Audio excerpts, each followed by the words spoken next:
മണ്ണാർക്കാട്ട് കുരുത്തിച്ചാലിൽ അപകടത്തിൽപ്പെട്ട പെൺകുട്ടിക്ക് രക്ഷകനായി എത്തിയത് മലപ്പുറം മുല്ലപ്പള്ളി സ്വദേശി മുസ്തഫ.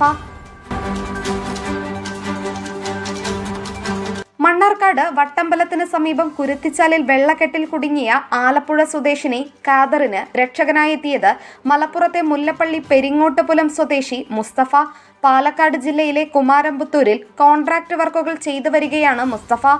നിലവിൽ മദർ കെയർ ഹോസ്പിറ്റലിൽ ചികിത്സയിൽ കഴിയുന്ന ഖാദറിൻ അപകടനില തരണം ചെയ്തു എന്നാണ് ലഭിച്ച വിവരം.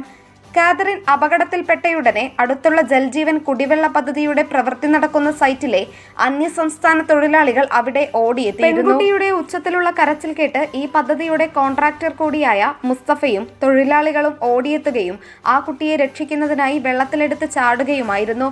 അടുത്തുള്ള ബന്ധുവീട്ടിലേക്ക് വിരുന്നു വന്ന യുവതിയുടെ ബന്ധുവും കൂടെയുണ്ടായിരുന്നു. പെൺകുട്ടിയെ രക്ഷിക്കാനുള്ള ശ്രമത്തിൽ ബന്ധുവും വെള്ളത്തിൽ മുങ്ങി. രണ്ടുപേരെയും മുസ്തഫയും സംഘവും കരക്കെത്തിക്കുകയായിരുന്നു. തുടർന്ന് നാട്ടുകാരും സന്നദ്ധ പ്രവർത്തകരും പെട്ടെന്ന് തന്നെ പെൺകുട്ടിയെ അടുത്തുള്ള സ്വകാര്യ ആശുപത്രിയിൽ എത്തിച്ചത് ആശ്വാസകരമായി. 4 വർഷത്തോളമായി പാലക്കാട് ജില്ലയിലെ കുമാരമ്പത്തൂർ കേന്ദ്രമാക്കി കോൺട്രാക്ട് വർക്കുകൾ ചെയ്തു വരികയാണ് പെരിങ്ങോട്ടുപുലം മുല്ലപ്പള്ളി സ്വദേശിയായ മുസ്തഫ. Nandana Babu, SS news, Malappuram.